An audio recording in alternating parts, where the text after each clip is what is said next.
Well, hello there. So, after I ended the last live, also, I'm not using this is laptop microphone, so you may hear the fan blow by.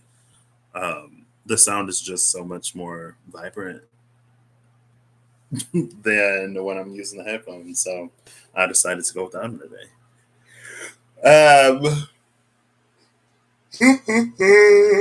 Excuse me. So, today, the 25th of July, is the day out of time. We're moving into the blue rhythmic storm wave spell, or that's the signature for this year.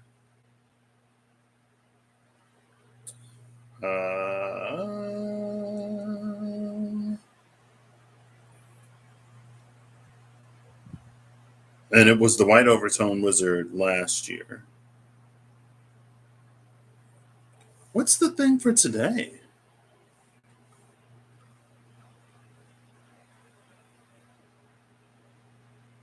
Red self existing Skywalker.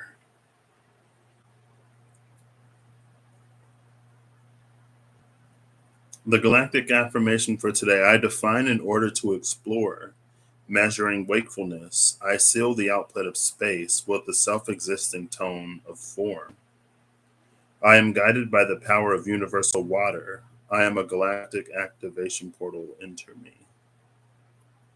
I don't know if all days of time are galactic activation portals. Not all galactic activation portals are days at a time. I do know that.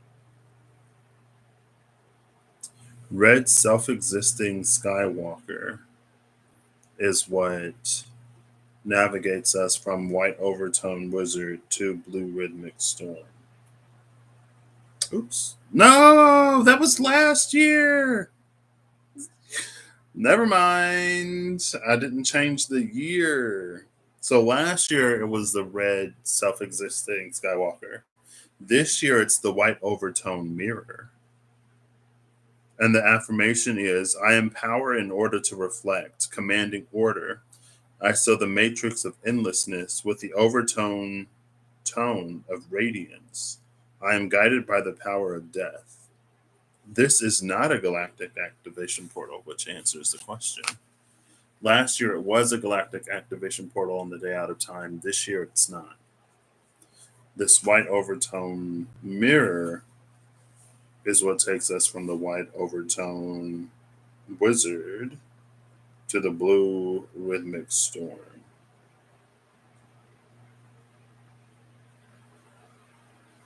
Cool. So anyway, I've been intrigued by this day today because there's death at the bottom of the deck. Um, because so in Reams, I think her last Scorpio reading, the three moons came out. Something about three moons came out, and I remembered there being a three moon energy.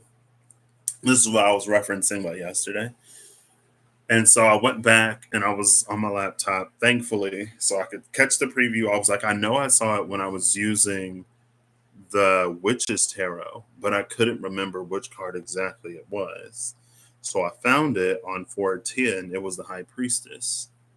And I had seen the High Priestess in that deck many times, but for some reason that time, the crescent moons on the pillars beside the High Priestess, it looked like they were completing the crescent moons on the sides of her triple goddess sort of crown. So it gave like three full moons. And I was like, what is this? And then I watched the video and it was literally like that 5 minutes. And then the rest was me talking about whatever else I was talking about. But when it came out, there was an energy of something that existed out of time. And then I don't even think I watched that movie in real life. I think I watched the movie recap on YouTube. That was my movie recap days. Excuse me. There was a story about the girl Excuse me. Or there was a movie about a girl who it was like one day, I forget how frequently it was, but like the rest of the world stood still and she just like went about her day. So it was a free day for her that no one else even like knew about because it didn't exist on the calendar for them. Um, so anyway, that's the thing. So after I rewatched it, I was like, oh, so I'm interested to see what this energy outside of time is. And then for me, of course, it unfolded in a way that it unfolded. But generally and more largely collectively, I decided I'd do this because we also like this is also a leap year. And not every year that we have a day out of time do we have a leap year, but every year that we have a leap year, there is a day out of time because the day out of time is in the calendar every year. And I guess in a way, it's almost from a very like ignorant point of view, because I'm sure when the Mayan calendar was in use, it probably fit perfectly. You know what I mean? It wasn't a Mayan calendar adjusted to a Julian calendar. You know, 20 moons, 13, no, 20 solar seals, 13 lunar tones. But I guess it's interesting to see how calendars are fit to match time, or how our recording of time fits the natural process of things, right? We have leap years because there's technically more than 365 days in a year. And why is there a day outside of time? Because it's the day between when the calendar runs out and when it starts over again. I don't know. But what I wanted to do was I want to pull before and after the Fool, signifying leap day. Because I was like, leap day, the Fool, take the leap. I still don't know what I want to do for the day outside of time.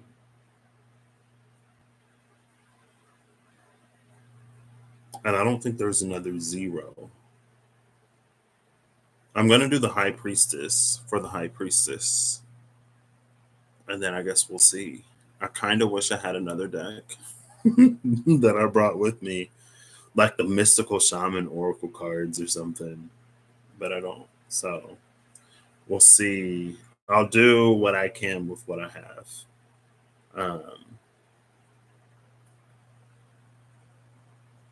I almost, I don't know. I almost thought about using the Death card. Well, let's see. What was it? The white overtone mirror is the card for this year, or is the signature for this year.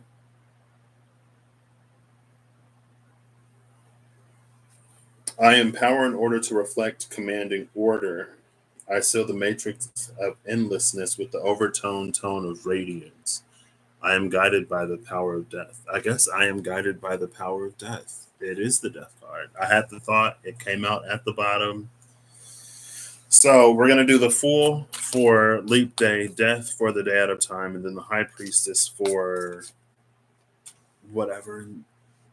And we'll just go from there. Bottom of the deck is the Five of Coins, and we're just going to go from here, I guess. Five of Coins, Five of Wands, and the Hierophant. 555.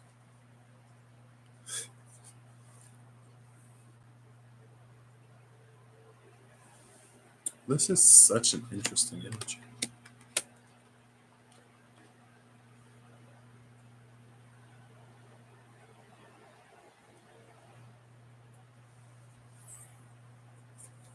Oh, and then we have the High Priestess. The high priestess is in between the Three of Cups and the World. So this is immediately after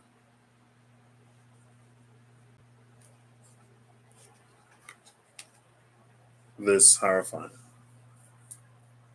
The Three of Cups is in between the High Priestess and the Hierophant, which I find interesting.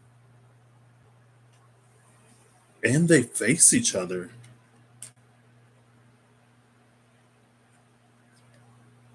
In this deck.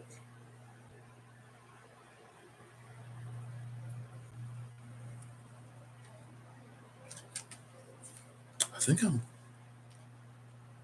kind of want to keep it. I'll remember. I'll just leave it here.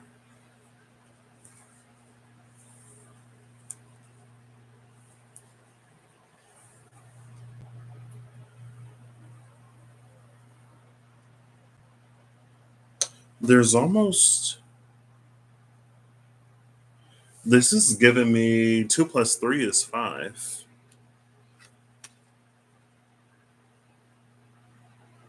Oh, where did that come from? I think there's a scratch in this. There's a scratch in the card. No, I need to stop procrastinating and order those card protectors. I don't think it goes beneath the plastic. I don't know where it came from.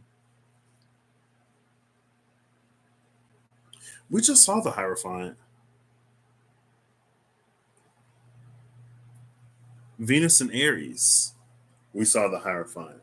Venus had the key of gold and she was seeking the key of silver. Her challenge was in the suit of cups. I think it was the 7 of cups and then the 10 of cups. No, 7 and the 9, maybe.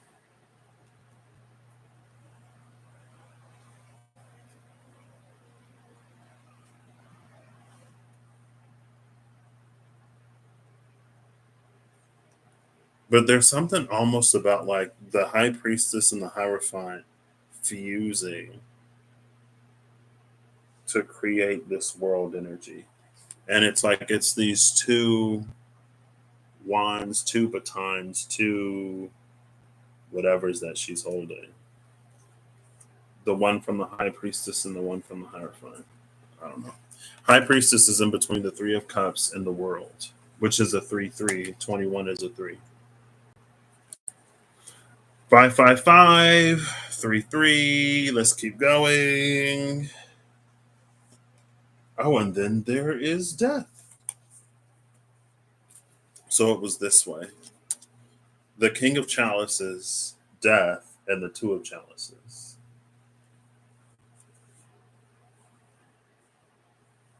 So this is around the day out of time.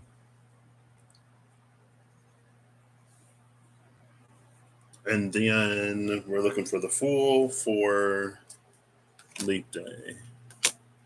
I'm kind of surprised that those two came out one right after another. I guess I shouldn't be surprised. I shouldn't be too surprised because chronologically, the day out of time occurs after the leap day, like several months. So it's almost like if that is the final piece, then it would be like fresher in our minds. I'm like not situated how I was last time. Last time I was situated in a way that gave me way more room. And I don't know. Here we go.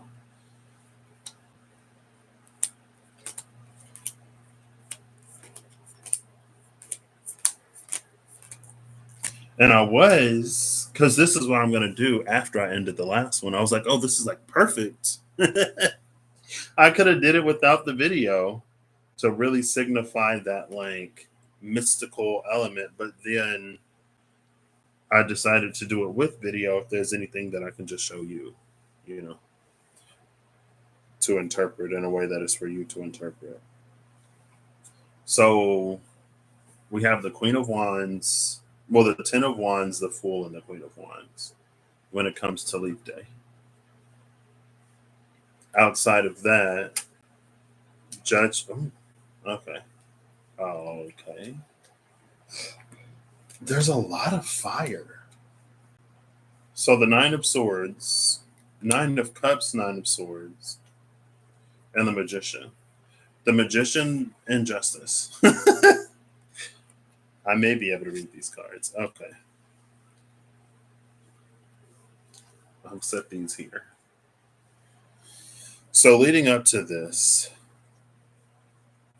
we have Justice, the Magician, the Nine of Cups, and the Nine of Swords.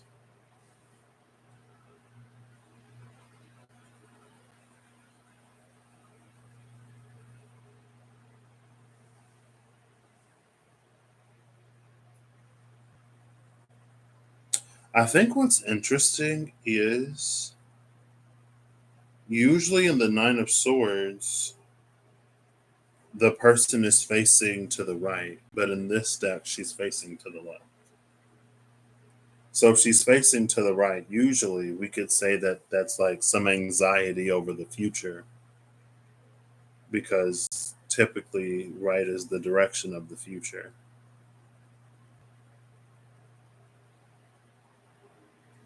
I wonder if that isn't as universal as I may think.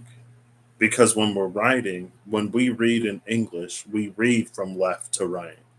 So what we have yet to read is to the right of where we are. What we've already read is to the left. But there are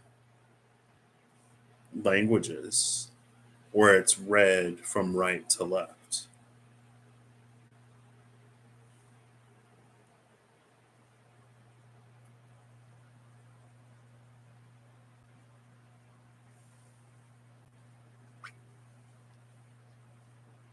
And then look at how the swords are placed.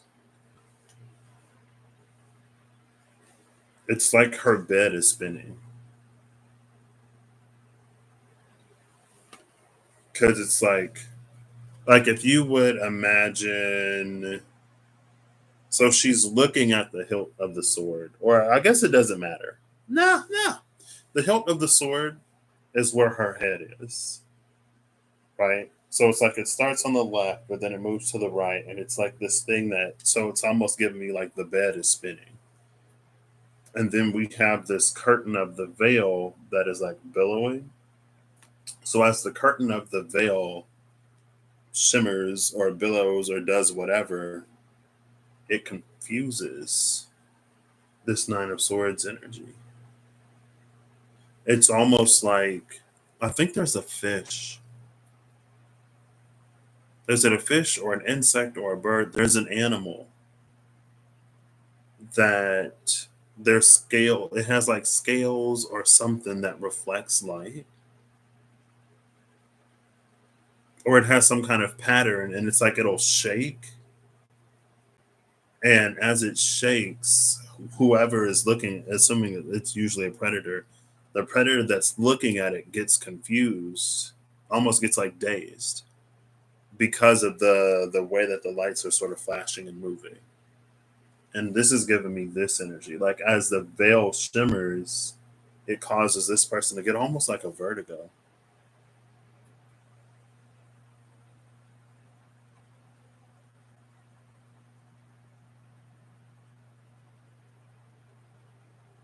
And then we see all of the elements. I don't know if you'll be able to see. Yeah, you see how they're all moving and shaking and doing something. The sword is rotating, the coin is rotating, the cup, and even the wand. The wand is like moving back and forth. The sword is rotating, the coin is flipping, and then the cup is like shaking.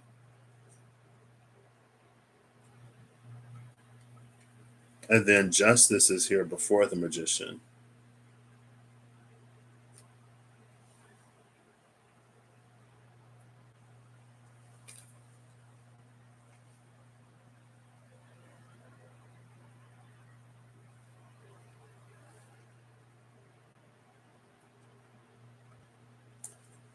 So something about the shimmering veil, it feels like it throws some off. I don't know if it's necessarily intentional though. because it feels like you could also read it by its movements. This chair is not comfortable today. Nothing is like comfortable today. The chair isn't comfortable. The bed isn't flat. I have more surface area in here, so that's why I'm in here instead of out there. Oh, and then these, the Ten of Wands. Hold up, wait. It was the Three of Cups. See, I even put these down right to left. It was the Three of Cups, the High Priestess, and the World. The King of Chalices, Death, and the Two of Chalices. The Ten of Wands, the Fool, and the Queen of Wands. So that was that. And then it was the Two of Wands, the Knight of Wands, and the Four of Wands.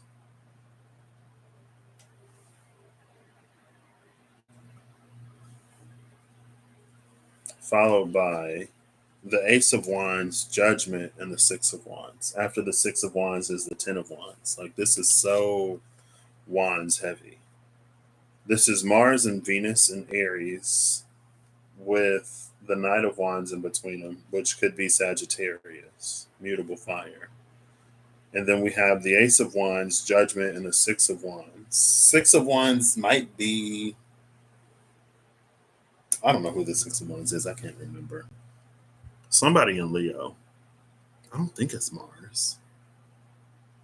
It might be. I don't think so. I'm not sure.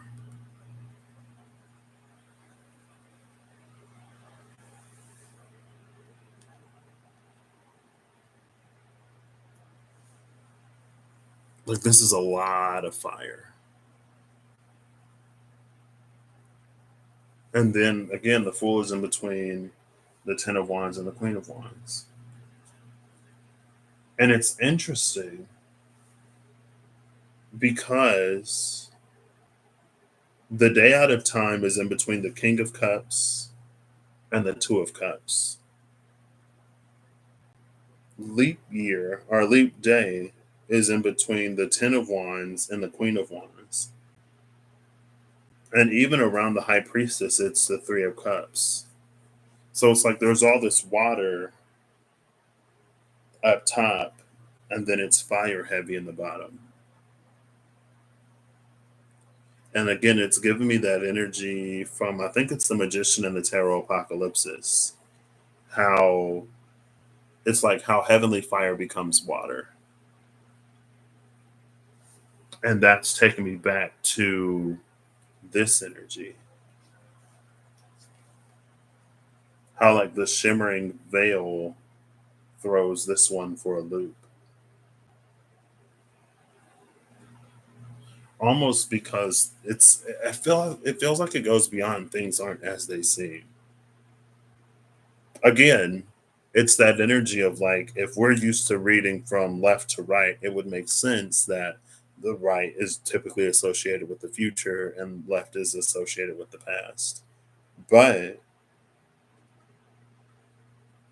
in a place where the language is read from right to left, would that same association exist? I even put the cards down from right to left. The card that came before us sits on the right, and the card that came after is sitting on the left. So this is like the cards are being read from right to left, but we're used to reading left to right.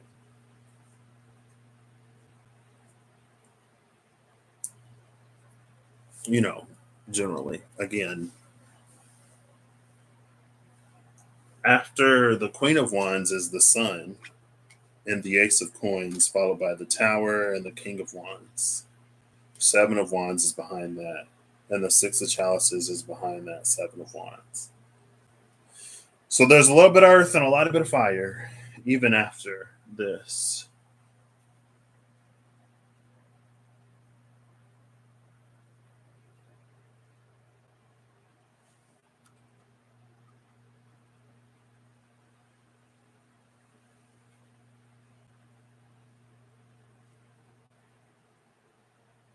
I think the sleep day energy is like so well, I guess it's the most recent one. It's the last one, but it's really like pulling me in.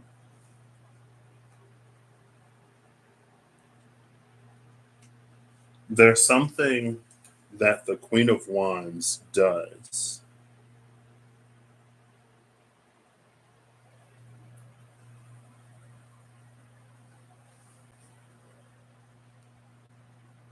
that is like the divine in some way.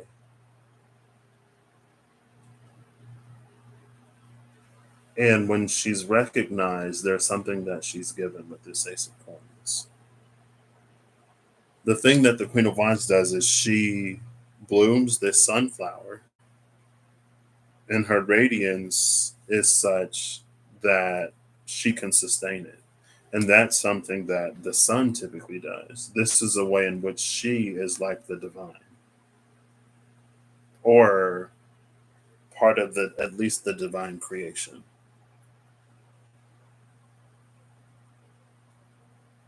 We've seen the sun in the I think this was in the Venus reading, wasn't it? We've seen the sun in the Hierophant before. And it was what moves in the Hierophant, but what was still in the sun.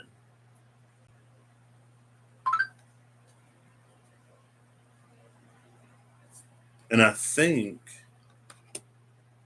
no, that was a this side, that side. Was that the same? I don't know if that was the same reading.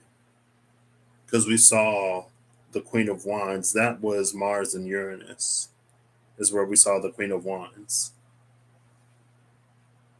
With the acupuncture that could have her become the Empress.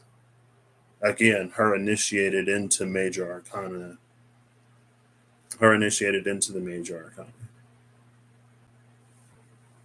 Her becoming her greater self, her more complete self.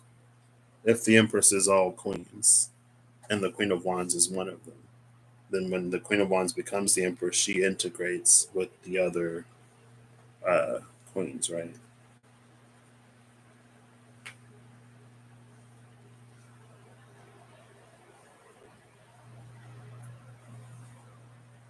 I don't think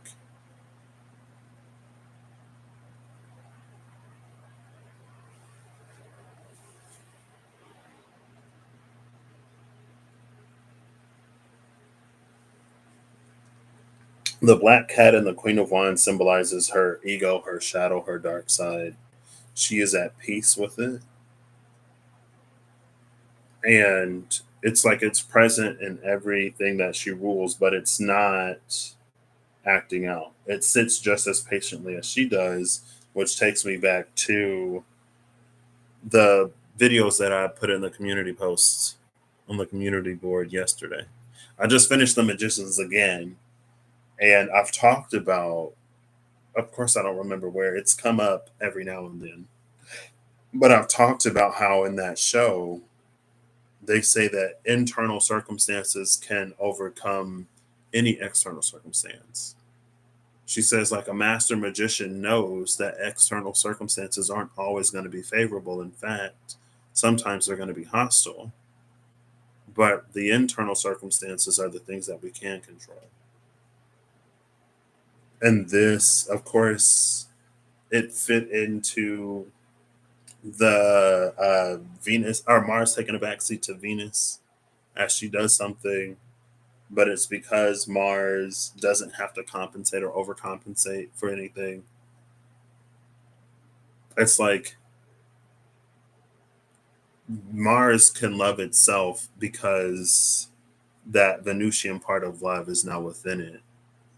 And maybe Venus is going to get to a point where she can put herself out there in a way that Mars typically does. When Venus puts herself out there, that is to become close to the creator. It's almost very much this energy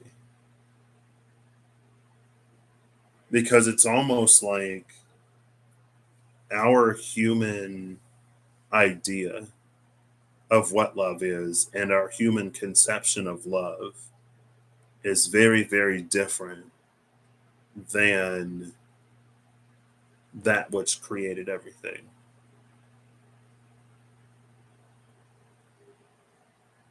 And I wouldn't necessarily go as far as to say it's in name only that they would share whatever. Like ours is a love that can do all kinds of things on, like, love can give someone strength that they wouldn't have in any other circumstance to do something for someone, that, like, someone in love can lift a car. You know what I mean?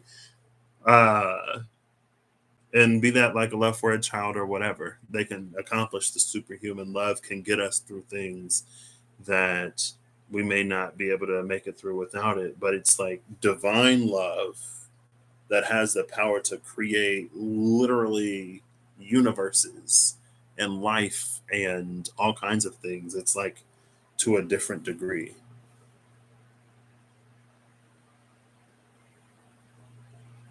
And when the love of Venus, it's almost like that energy that Sagittarius had. Sagittarius is here in between Venus and Mars, both in Aries. Two of Wands, Mars in Aries, Four of Wands, Venus in Aries. And that Sagittarian energy is in between them. It was like how Sagittarius could speak thunder. That's what this love that has momentum behind it is or can do.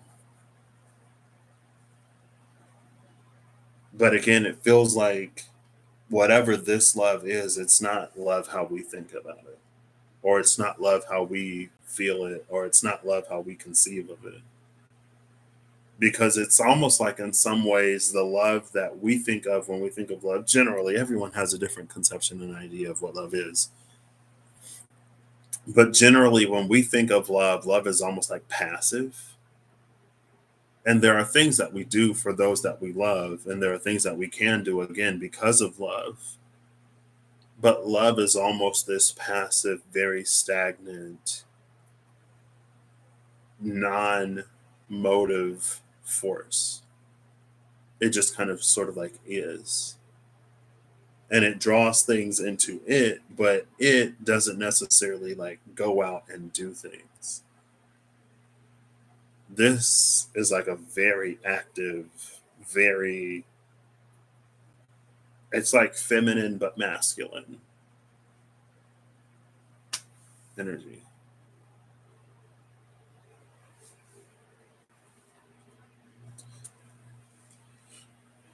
But the marriage between Mars and Venus could also be, again, like our intuition versus our ego, where, sometimes our intuition has to fight against our ego because our intuition will say something, and maybe our ego will try to protect us. And so our ego will have our intuition pass a series of tests before the ego quiets enough to allow the self to move forward in whatever way the intuition is saying. And we can get to the point where we ignore the ego. We can get to the point where we bypass the ego. We can get to the point where we do it anyway. But again, it's like we can get a lot further, a lot faster when they're both on the same page. And the Chariot, I think the Chariot was the card that came out after the World. Maybe not. I saw the Chariot. It was the Chariot, the Hermit, the Queen of Pentacles. Hold up. Yeah, yeah, these go here. I saw the Chariot and the Hermit together after this Three of Pentacles. Three of Pentacles is in between the Chariot and the Queen of Chalices.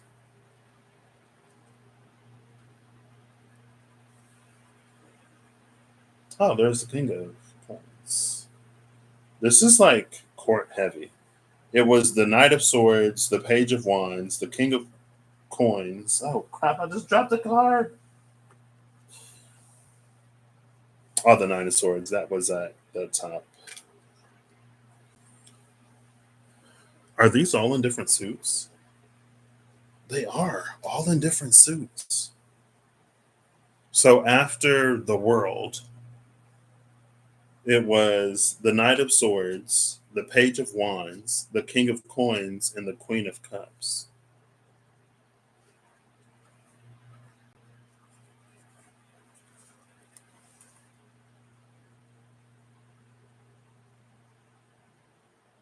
So this would essentially be like 3 parts water, 4 parts earth, 1 part fire, 2 parts air.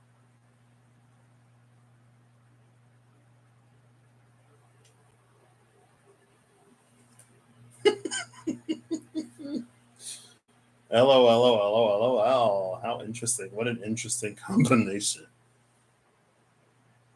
And there's something about this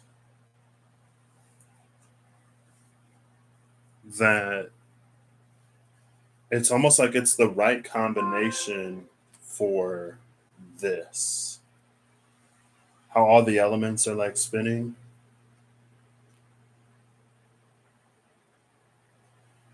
And like that's the justice. Because after, so then it's the chariot. No, then it's the Three of Coins, the chariot, and the hermit. And then after that was Queen of Coins, followed by Justice, the Magician, Nine of Cups, Nine of Swords.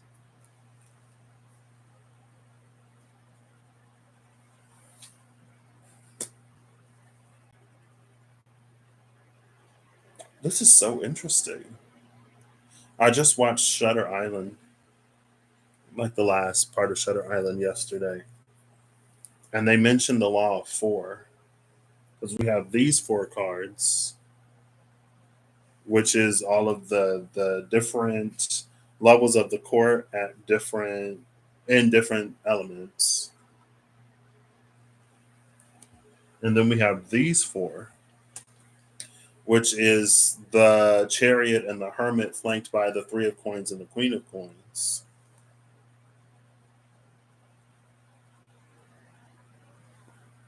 And then we have these 4: Justice, the Magician, the Nine of Cups, and the Nine of Swords. 3 fours is 12, which is the mirror of the world. And we're looking at the white overtone mirror as the signature for today, sort of in between the last wave spell and the next one. Well, I think of like the last galactic, so the signature of last year and the signature of next year, which I guess is interesting. That's something that a day out of time gives. It's a space in between years. It's instead of like going immediately into the next one. So you could theoretically take like the first 12 days to reflect, 12 days, the first 12 hours to reflect over the past year, the next 12 hours to reflect over or reflect on or prepare for the next year.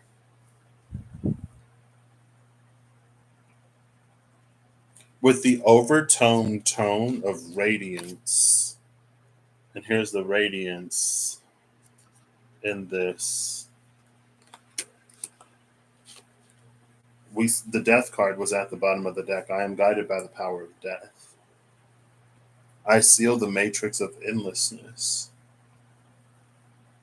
Commanding order, I empower in order to reflect.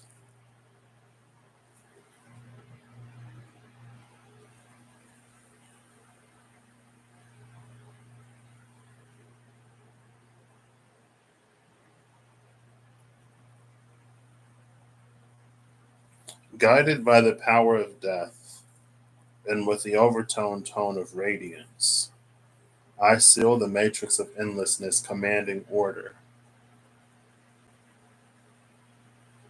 I empower in order to reflect. I just read it like up instead of down.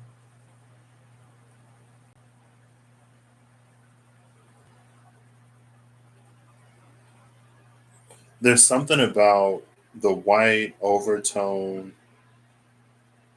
That's the first tone. Does it always work that? No, because then every day at a time would be overtone, and that's not how it works. Overtone is the first tone. It's the first lunar note, I guess. And there's something about this being the white mirror and the world being here on the other side of this. Well, that's around the high priestess, not necessarily around the day at a time, because around the day at a time, we have the king of chalices and the two of chalices.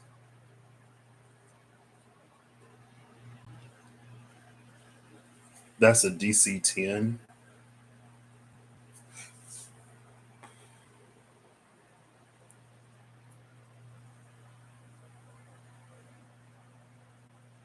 There's something about this trio of four cards being 12 cards and 12 being the mirror to the 21 that is the world that feels significant.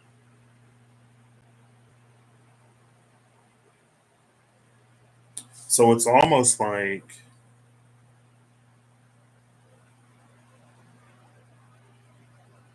there's something here about,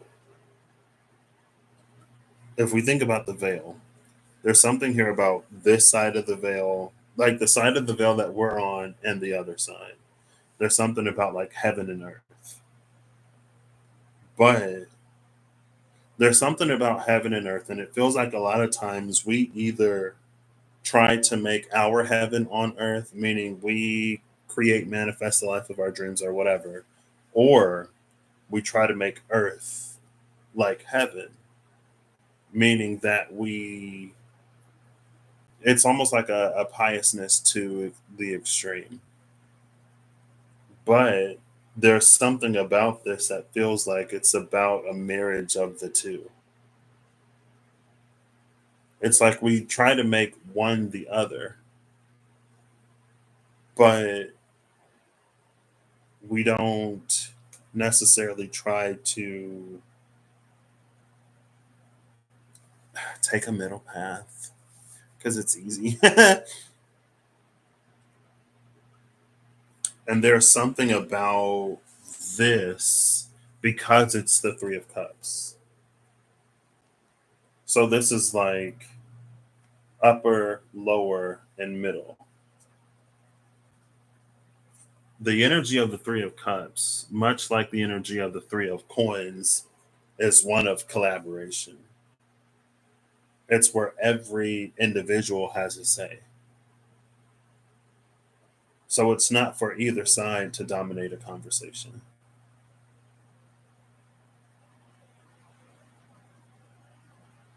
I think whether we are human beings having spiritual experiences or we are spiritual consciousness and a human body having a physical experience, we are both human and spiritual.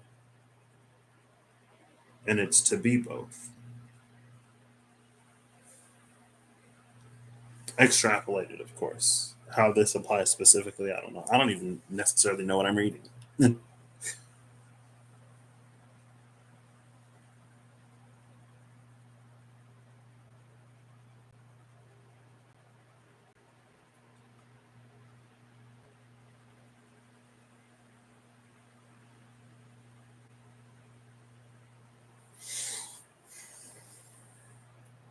So we've seen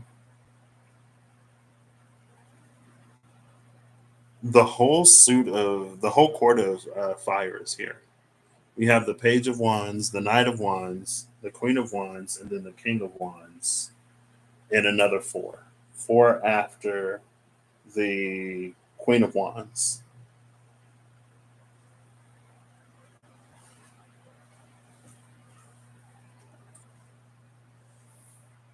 And then the Seven of Wands is after that King of Wands again. Now, these on the laptop are broken down into threes. We have the bottom three cards, the Five of Pentacles. These are getting a little warm. The Five of Pentacles, the Knight of Wands. No, Five of Pentacles, Five of Wands, the Hierophant is three. Then we have, I'm pretty sure it was these, the Two of Wands, the Knight of Wands, the Four of Wands. And then we have Ace of Wands, Judgment, Six of Wands. And even this, like, one second.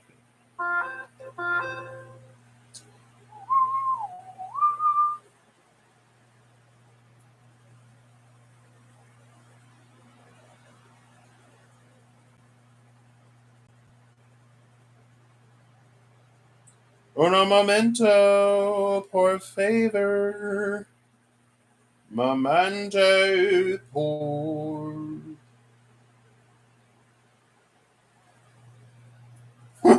Sorry. I'm sorry. I just had a thought.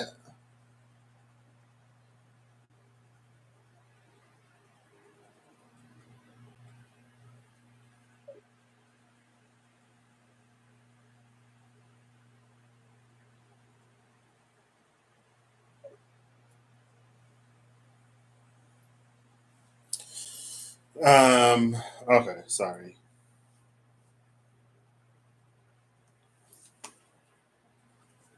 That changes things. Hey, it's my journey buddy. How are you doing? So, see again. There's something about inversion. Something about flipping. Something about things like being different because. And again, I don't know if this is. I don't know why. I don't know what the significance of Sagittarius is.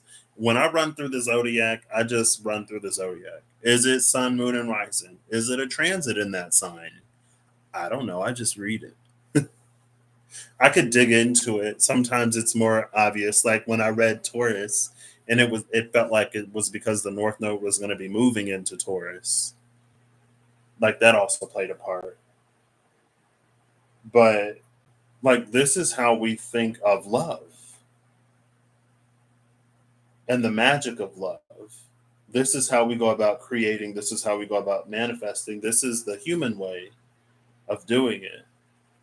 But if we were to turn that wand upside down, you would see it looks like, well, I guess theoretically, we would turn it upside down. But it looks like the horn of this angel, how it's wider at the bottom. So instead of holding it from the bottom and like casting whatever, if we were to invert it and then like blow all of that out, that's what would like create on the scale of the love that created everything, that can create worlds and universes and whatever.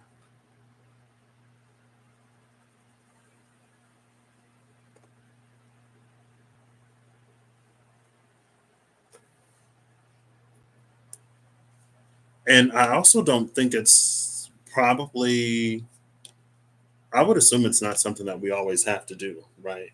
Like sometimes you can just talk to people.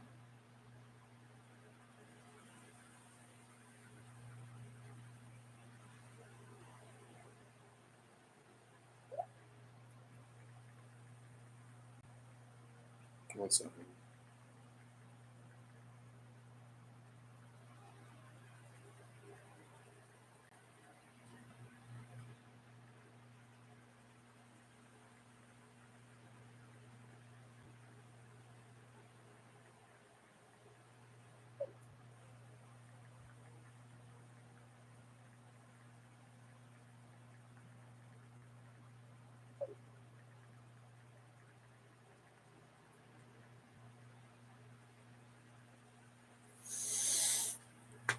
Like how you don't always need a megaphone. Sometimes you can just speak to someone.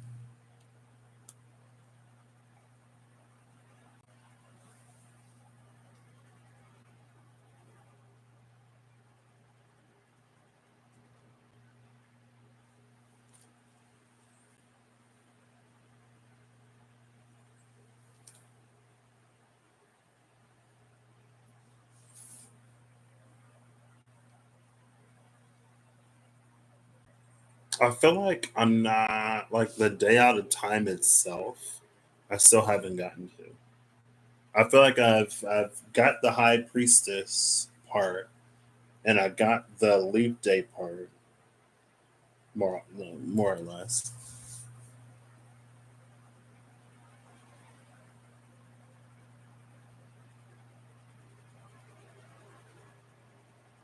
Is that 10? 4321 437 21310. Yeah, 4321 is a 10. The 4321 is Knight of Swords, Page of Wands, King of Pentacles, Queen of Cups. That 10 is feeling like this 10 of Wands. So the right combination of elements, the Page is 1, Knight is 2, Queen is 3, King is 4. That combination of elements is these 10 wands.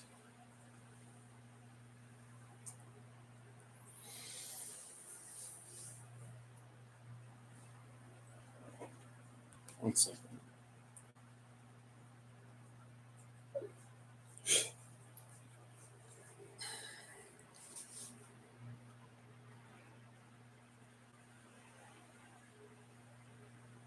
That combination of elements is going to be probably more unique to each individual. And it may not be a 4-3-2-1. It can be all on four, all on one. It can go beyond four, you know. That's just the scale that I have to work with. You can multiply it by three instead of 4-3-2-1, it's 2-4-6-8. Did I say multiply it by two or multiply it by three? Anyway.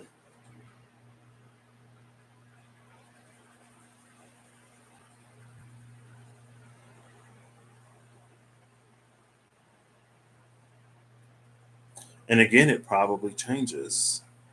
Something about the shimmering of this veil is giving me the instability of external circumstances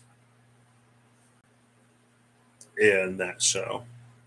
And it was the moon. The moon was the reason why circumstances continued to change. Every other planet, every other uh, factor was essentially behaving the same, but the moon, arguably the smallest piece of the solar system pie, was throwing everything out of whack. Because as small as the moon is in the solar system, it is one of the larger, if not the largest, things in the sky. It can eclipse the sun. So I think what the sun would still, because you could still see the ring. Well, I don't know. I don't know.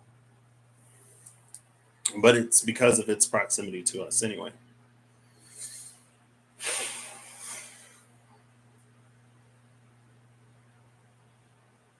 And that's her. She is a being that is neither physical nor spiritual. She is a consciousness that has a spiritual component and a physical component. But she is beyond either. Again, that's this. There's something about a marriage of the two rather than trying to make one like the other or trying to create or recreate the other.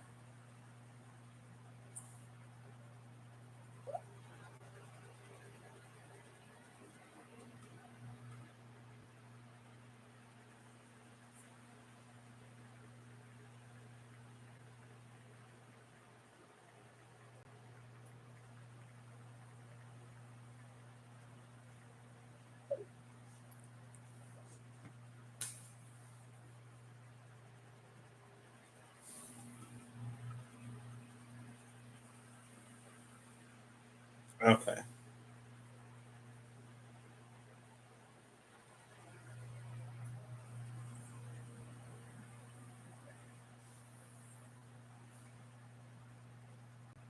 The marriage happens here. This is around the day at a time.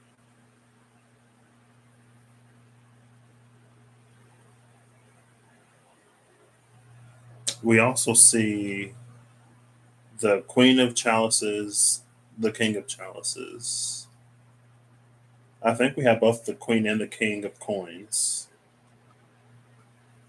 We don't see either the King or the Queen of Air. So we see all kings and queens. King of Wands, Queen of Wands. King of Cups, Queen of Cups, King of Coins, Queen of Coins. We have the Knight of Swords and then the Nine of Swords. It feels like this Nine of Swords, like the swirling of this bed, the gale, the vortex that's created in air prevents us from reaching the level of the queen or the king. We're night locked.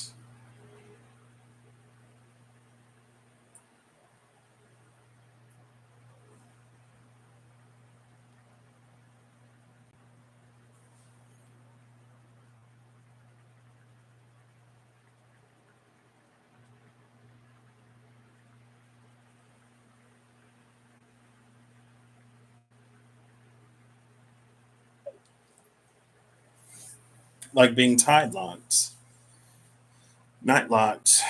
Maybe it is like being tide locked. Maybe it's our emotions. I wouldn't necessarily say it. It feels less like emotions, maybe more like if our emotions are how we react to, process, and handle things that are happening to us in the world around us, then yes. But it doesn't necessarily feel emotional. It doesn't feel emotional in, it's like it's emotional in theory, like the theory of emotion and what generates emotion, but applied in a different context, applied in something mental, intellectual, conceptual, but more in the way that we conceive and perceive of things. And I guess also the way we think of concepts.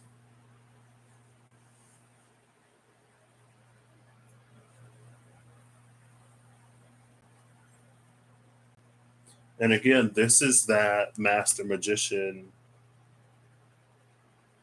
with one hand on the wand. I don't think many of them have both hands on the wand, but anyway, this is that master magician. I if I can control my internal circumstance, it doesn't matter.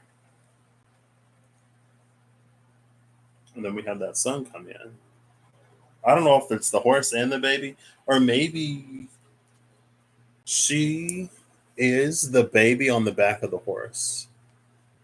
She blooms this sunflower, and then this Pegasus unicorn without a horn, this horse, finds her.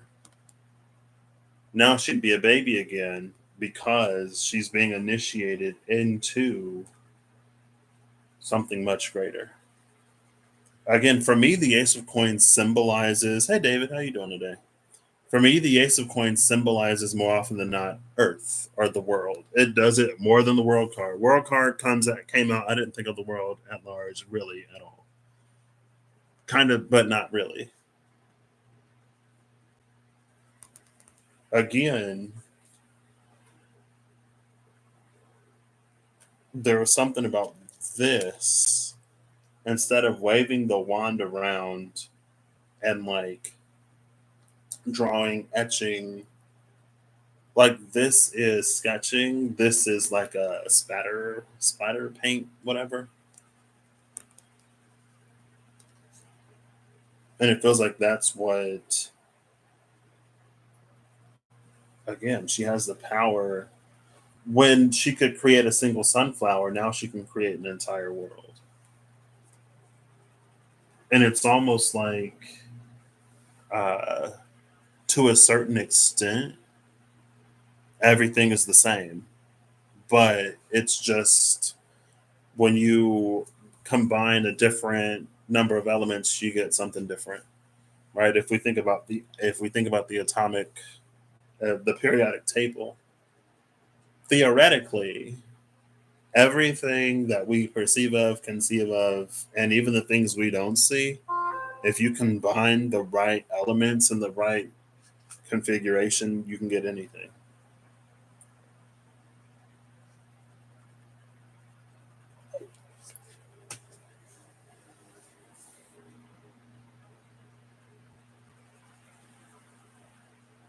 Now, the tower here, I'm not going to say that the tower doesn't concern me.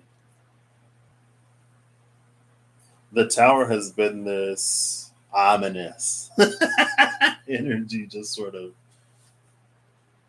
The tower could be, if the Queen of Wands energy invests in creating for herself, then the things that she currently is invested in, like it will lose her investment.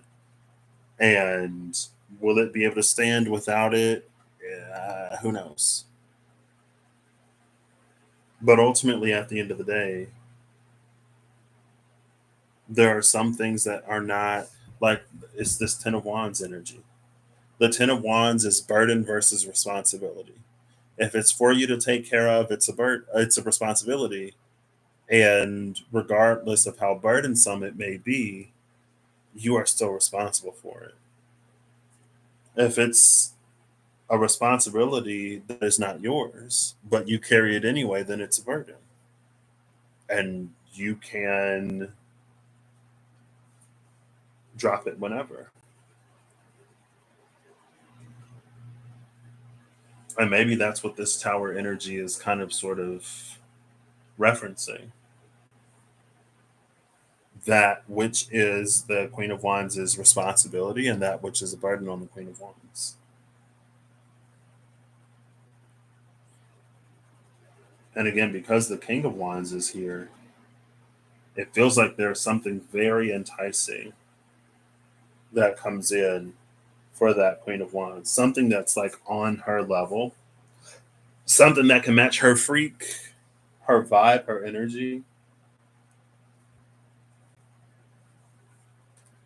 And at that point, it's not necessarily for the Queen of Wands to continue to sacrifice her life and her happiness, you know?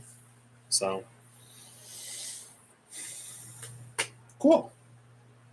Still didn't necessarily read too much around the day at a time, but it's a day at a time. The day at a time is the day in between the last year and the new year. Again, it's like it's this space outside of the spiritual and outside of the physical where the two meet. Now, again, depending on where we are in life and who we are in general, sometimes we want more physical. So we allow the physical to, let's say, go to 80%. Like if we're looking at it as 0 to 10, 1 to 10, or just percentages. Sometimes we're on an 80% physical, 20% spiritual. Sometimes we're the reverse because we want to be so whatever we want to be. So we're like 80, 90% spiritual and 20, 10% physical.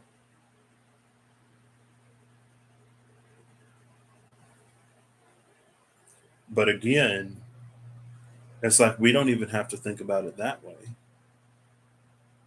because it's not necessarily so, like, it's not necessarily their relationship that more of one has to be less of the other. And something about that, again, it's in this world card sort of energy. And this Three of Cups energy.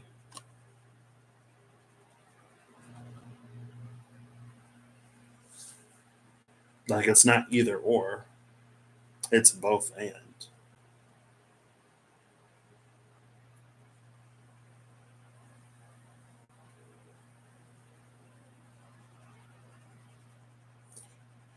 And the day at a time, again, that's something that we get every year. Hey Holly, how you doing?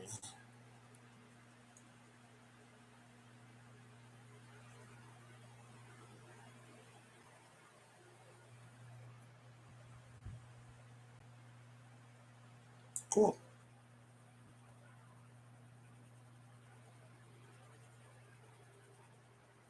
The King of Cups here, these are both scorpionic energies. And we see the sun in both of these.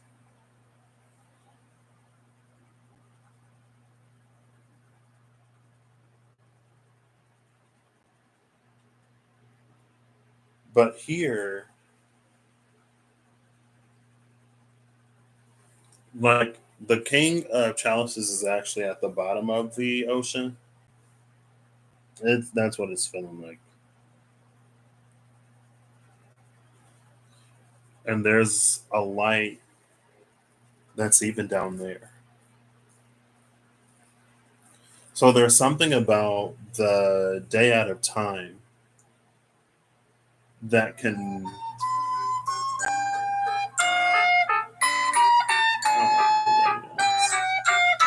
There's something about the day out of time that brings light to a space where there is only darkness. And there's something about leap day that, in essence, can create within a void. And there's something about us bringing something into a space where it is. See, this is giving me King of Zones, Queen of Zones. Well, more so the Sage of Zones, probably, than the teacher. It's giving me like a King of Swords, Queen of Swords energy. More so the King of Swords. Um,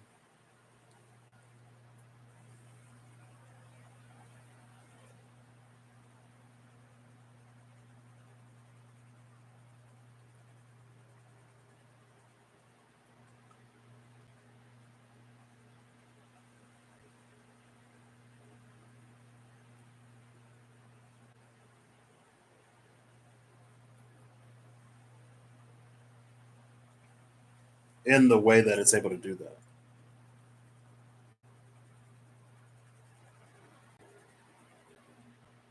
What is this like for? I don't know. This is the, I guess, the follow up to the whatever. And also, so on the leap day, there were two leap day readings because I accidentally like didn't do it the way that I intended to do it. And there was the starborn, that which has yet to be birthed into the world. There was someone who was so sure that it was their child that it's almost like in their excitement to have a child, they didn't prepare their home for one. And so it wasn't a place that the child could be born into. It wasn't something that was compatible, hospitable for that to grow. And so it sought another vessel.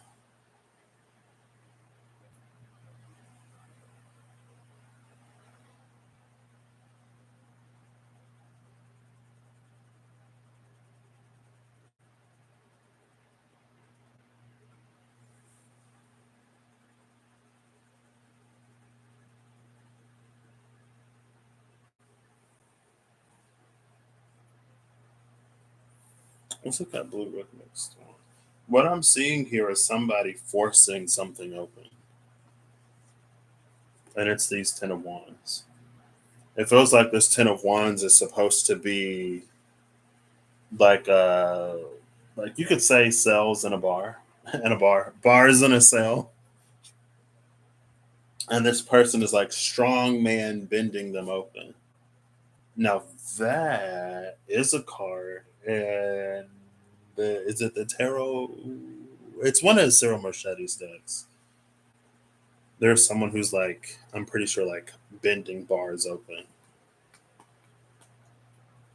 So there is an element and an aspect of some kind of force to this.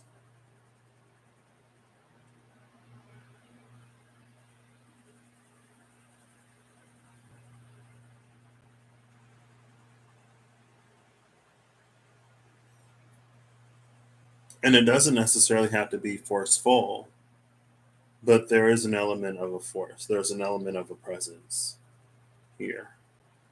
And it's a presence that's strong enough to move things out of the way. It's like a move. It's a get out the way type energy. And the Seven of Wands in the Wild Unknown Tarot. Go! So I can just show you.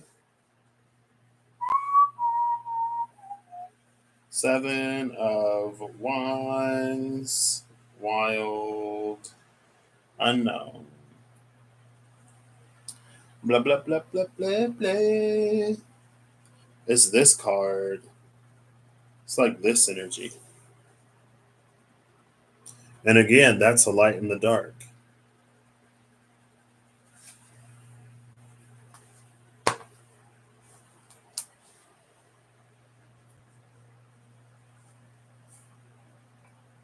See, but this Three of Chalices is important. The Three of Chalices on the High Priestess. Because it's not about creating instability or imbalance. It's not about whenever we observe something, whenever we interact with something, it is changed because of our presence.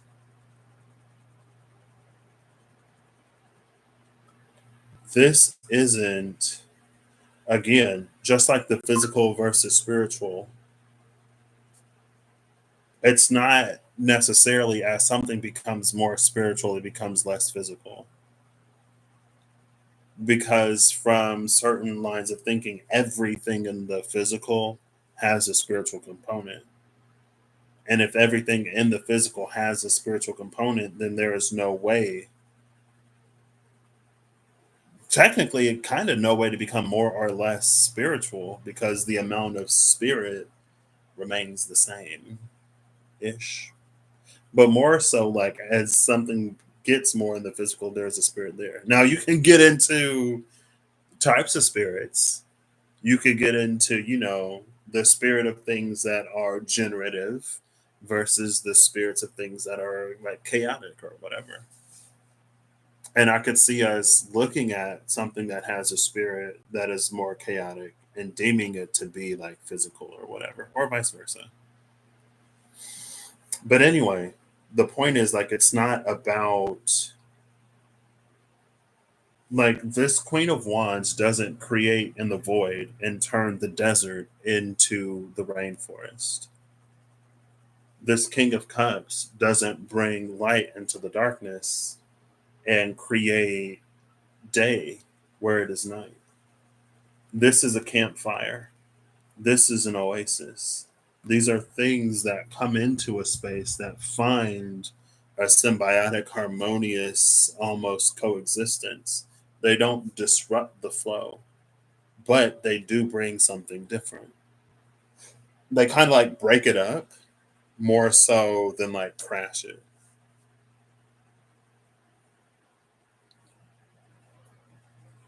Again, like this Ten of Wands, it creates space within it, but it doesn't overcome it. It can. And if it does, it feels like that may be further into judgment.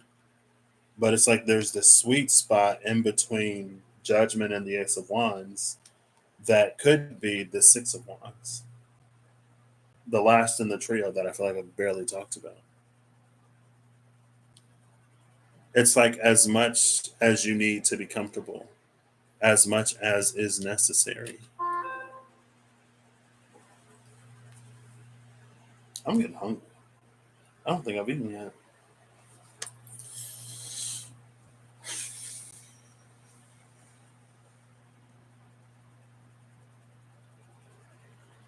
And I think that balance is what this day at a time is more so about.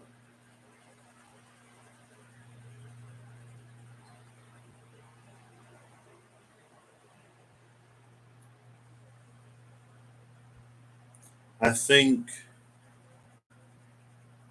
because this King of Cups is before death, like death is heading from the King of Cups to this Two of Cups. I should know what the Two of Cups is, but I don't. It's somebody in Cancer. Like this balance is something that we already have.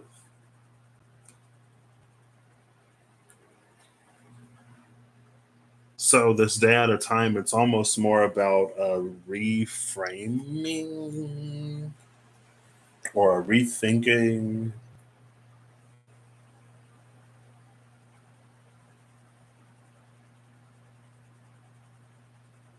Maybe it's about an exchange.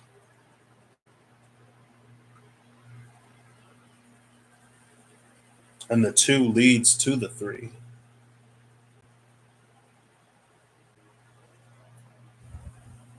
Now I could look before and after the King of Swords. It feels like a King of Swords energy would be the one to like it feels like the potential of this is the King of Swords. Maybe I won't. I don't think I will because the Nine of Swords is here.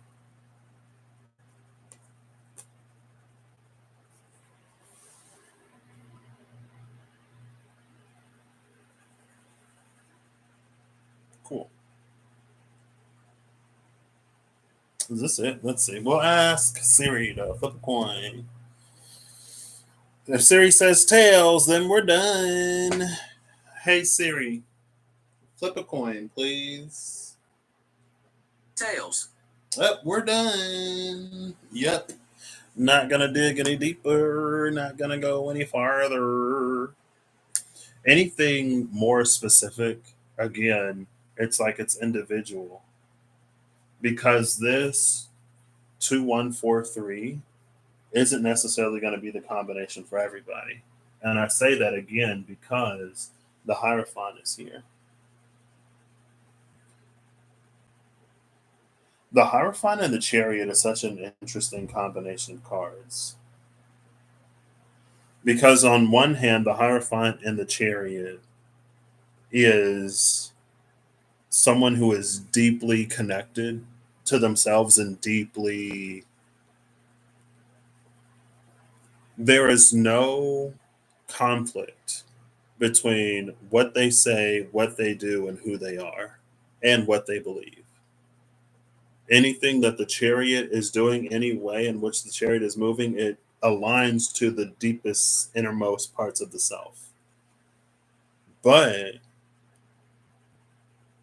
at the same time, there's something about this chariot alignment that allows for things to go even deeper,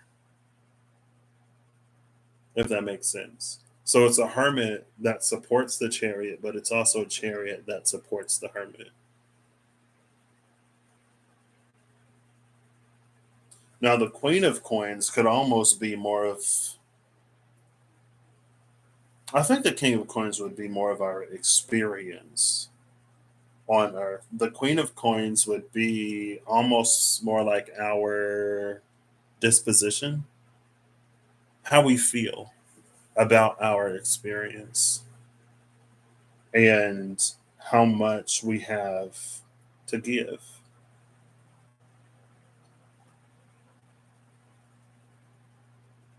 One second. Yeah. There are these, it's almost like rosebuds on the Queen of Coins where they bloom in the Magician because the rose is at the corners. And like, I think they're like supposed to be fruit, but it's giving me rosebuds today.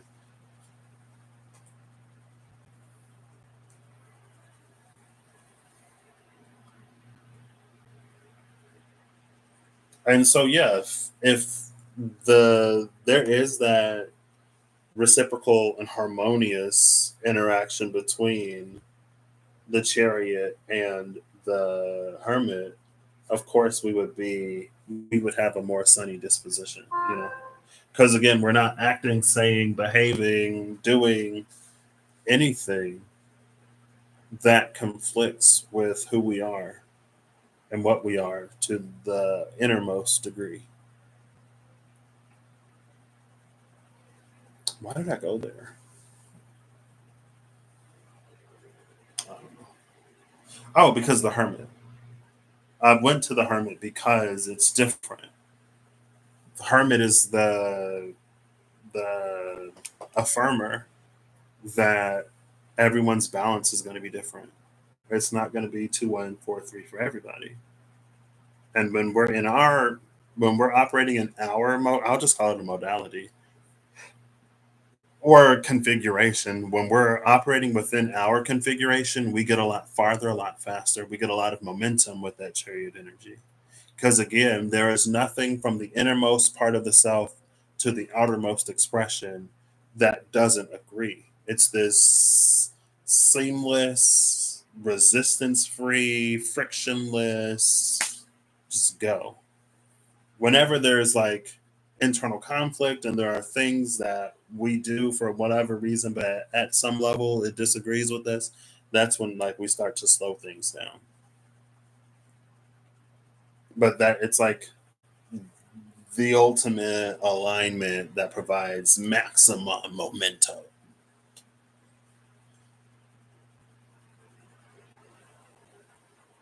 Now, I'm not looking for the King of Swords, but that's what this energy, it feels like with justice, when we have the correct alignment, we're not confused by the shimmering of the veil. When we're working with the correct configuration for us, we're not dazzled or dazed. We're not dazed by the shimmering. We can be dazzled by the shimmering, but we're not dazed. We're not confused. We're not disoriented or whatever. And again, there's something about these constantly turning over in the magician. But again, that takes me, the magicians, that takes me back to that clip or those clips in the magicians. And I posted both of them. A master magician can control their internal circumstance, and it doesn't matter what the external reality is. And one hand is plenty.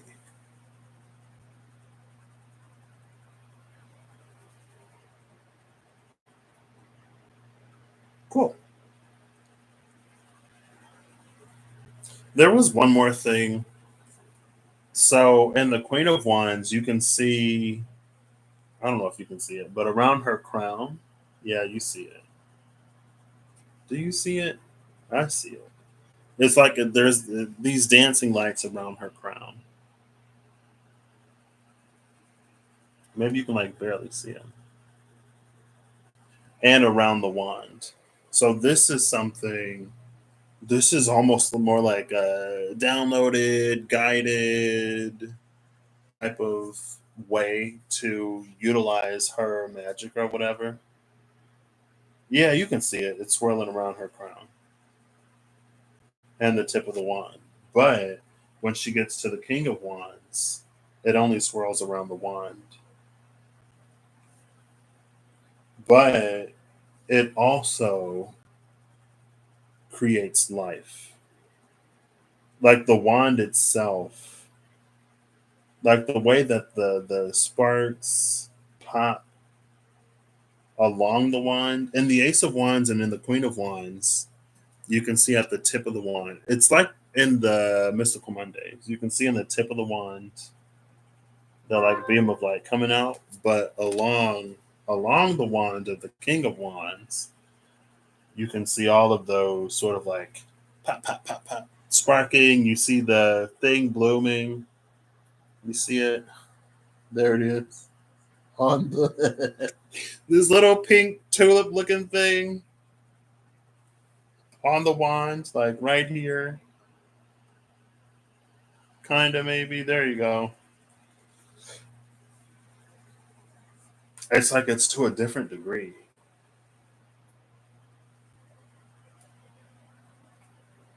This tower is giving me a butterfly hatching from a cocoon. I didn't know if there was a word for the process hatching, I guess.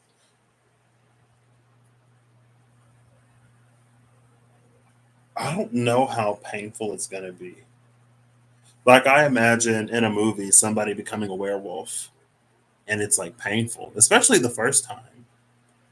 Uh, or someone like shifting into something else, especially for the first time. A body that's not used to being internally reconfigured. It's almost like that energy.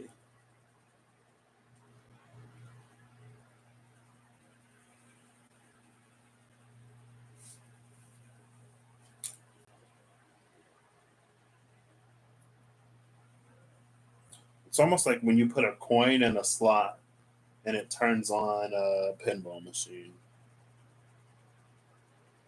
This is putting the coin in the slot. The tower is this game of pinball, and it emerges as the King of Wands when it's like over. Again, the horse recognizes whatever the Queen of Wands is doing as an act of the divine, as an act of love, but love and more of the divine sense than the human sense.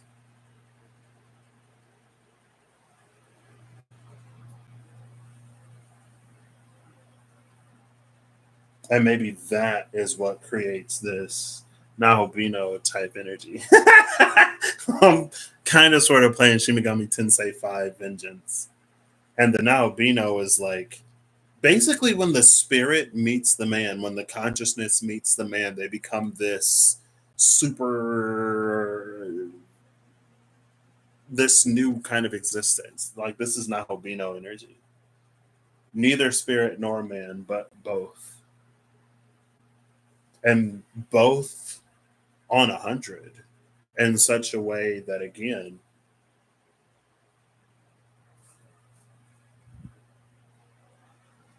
cool, that's what I got. Let's get final cards. I gotta go to the restroom. I gotta drink some water. Ooh, I'm actually gonna go to the restroom now because I don't know how long I'm gonna be able to hold it. And I am not trying to have an accident because I am not trying to have an accident. You know what I mean? I'm not trying to have an accident that could have been prevented. So bear with me for a moment.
Hello, Jennifer, and goodbye.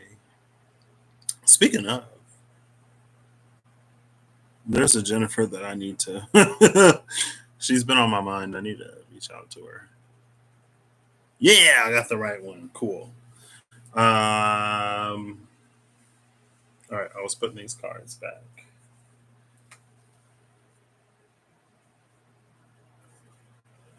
Oh.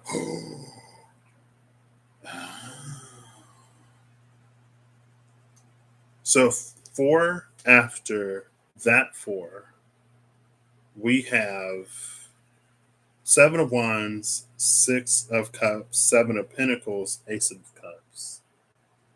So we have gotten out of the fire.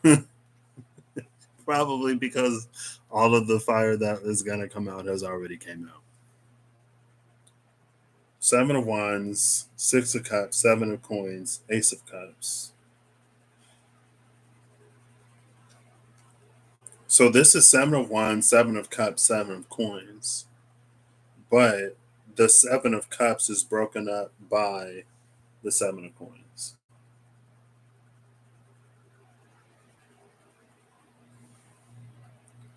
Which it just means that it's almost like the Hierophant and the Chariot. How the Chariot opens up things even deeper for the Hermit to explore. That's how the Chariot supports the Hermit and supports itself, honestly. So that's those four. And then the next four: Queen of Swords, King of Swords, Two of Swords, Three of Swords. The King and Queen of Swords are right next to each other.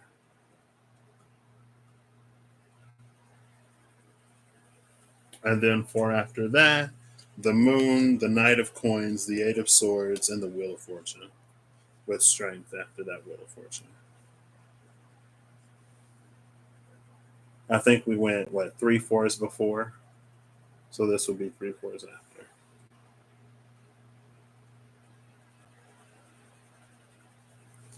Cool. That is for you.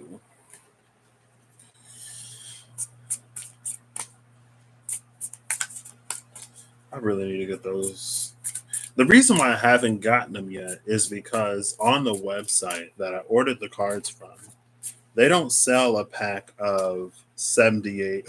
There's a card on the floor. They don't sell a pack of. Well, I would have went home and left this card here forever. They don't sell a pack of 78 card protectors. There's like 40 or something. And I was like, come on.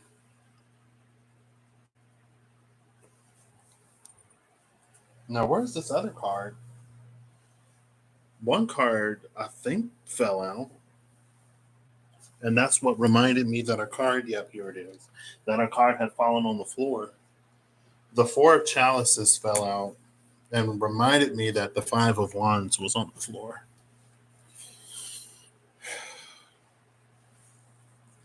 But yeah, that's why I didn't order them, because I was like, I guess it'd just be too convenient if it were the same, huh? And then I was also trying to see if I can like find them in a store, maybe, or Amazon, because I didn't want to have to wait. King of Wands, Six of Swords. Ooh, the Three of Coins just revealed itself again. All right. I think I had a thought when I was in the bathroom, but then I forgot what it was. Hanged Man and the Wheel of Fortune. I'm satisfied. I didn't know if these cards would let me get where I wanted to go, but I think I got there. Maybe I had to pull 50 of them to get there, but nah. Laws of threes and fours.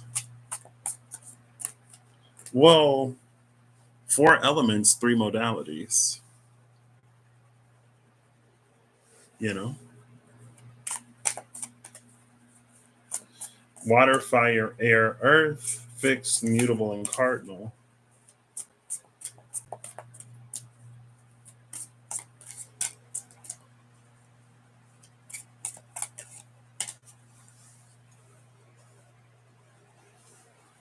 And then the five of coins, are these even? The five of coins and the five of wands could be the conflict and consumerism that can keep us from consecration if we're going with C words. It was the five of coins, five of wands, and the Hierophant. That five of coins, five of wands, 10 can be mightier than the Hierophant five in our own lives. So let's do the right side first. I feel like this is more cards. Yeah, that is. Let me use a flat surface.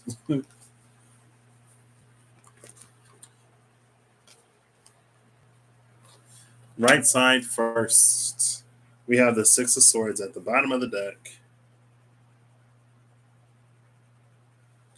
with the Queen of Chalices at the top.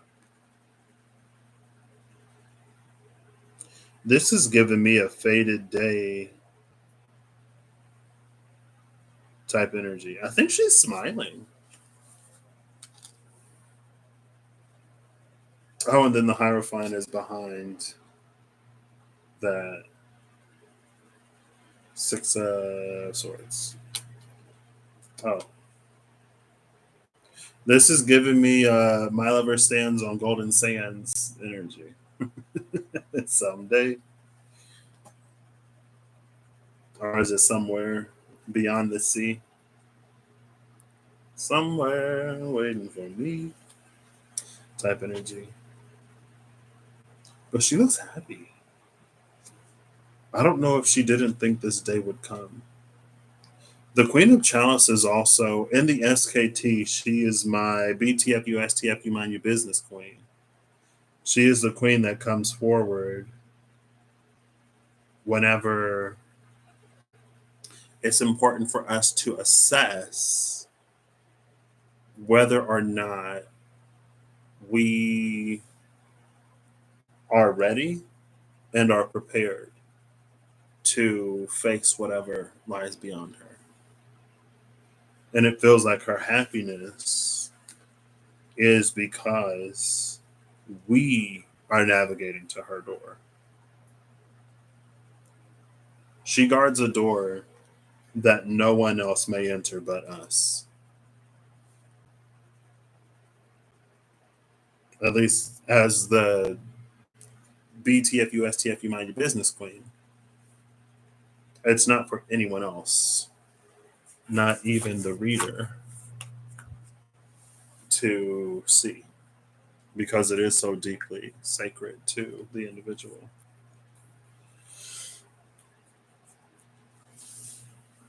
And it's like the individual has arrived. Cool. On the bottom of the deck over here, it's that King of Wands again. I'm pretty sure I shuffled this again. Another thing that I didn't notice about this King of Wands, maybe it's the no. This is like lower 4, lower 5 chakras. And the King of Wands, it comes up from the root.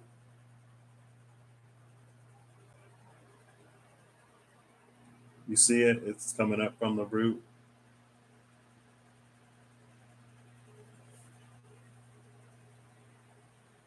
Which again, it speaks not only to that Chariot Hermit energy, but it speaks to a deep, deep, deep level of integration. Oh, that's what I was going to say. It's almost like I could see this being communicated as like embodying the higher self. That world card with the Three of Cups, the Lovers and the King of Cups. Um, I could see that as like a higher self embodiment, but It's like there's embodying the higher self, how at least I've heard about it. I don't necessarily know how, whatever, but there's the embodying the higher self that I've heard. But this energy is more so like integrating with the higher self to become the divine self, to be a whole self from root, darkest of the shadow, to above the crown, lightest of the potential. Completely, again, that was that chariot hermit energy, completely integrated. So this is a root chakra that is as spiritual as a crown chakra. It's a sacral that is as spiritual as a third eye. And I guess you could say it's a crown that is as base as a root, and a third eye that is as carnal as a sacral. They're kind of sort of the all the same, but in like different ways. That's the thought that I had in the bathroom. I was like, oh, it's like, but again, it's more like a higher self. I don't even want to say integration, because it's like if you take the self and the higher self, like the higher self is the cocoon, the self is the caterpillar, and the butterfly that emerges is the divine self, or whatever you want to call it. I don't know what else to call it, so I'm just calling it the divine self. It goes beyond integration, it goes beyond embodiment, because again, even integration is to like to take something into oneself. Embodiment is to, it feels like it's to like project something from the inside. Oh, well, there you go. The Three of Cups. It's exactly this energy. The self and the higher self come together, lay down, and give birth to this new third self. Neither spiritual nor physical, neither higher nor lower. A completely new existence. And again, don't ask me what this is. I don't know. I just read the cards. What this means for me, it means for me. What it means for thee, I have no clue.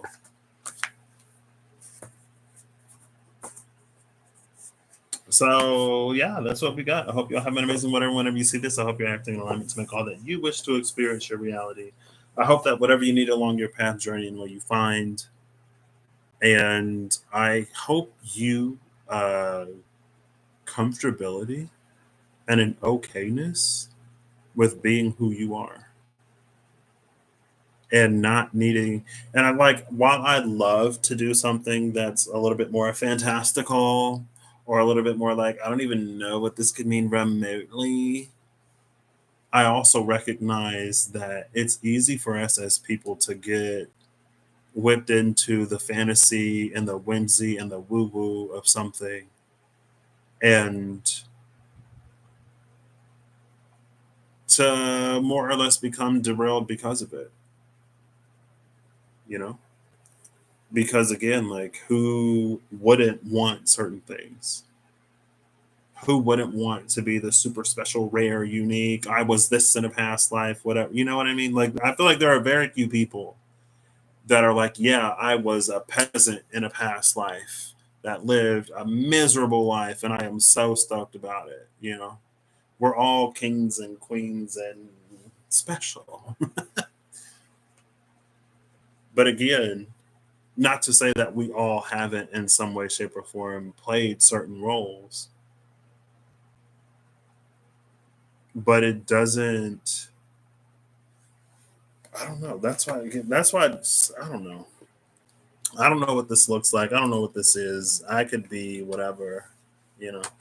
Every now and then something will happen, and I'll be like, "Oh, so they think I just be talking when I go live." But look at this.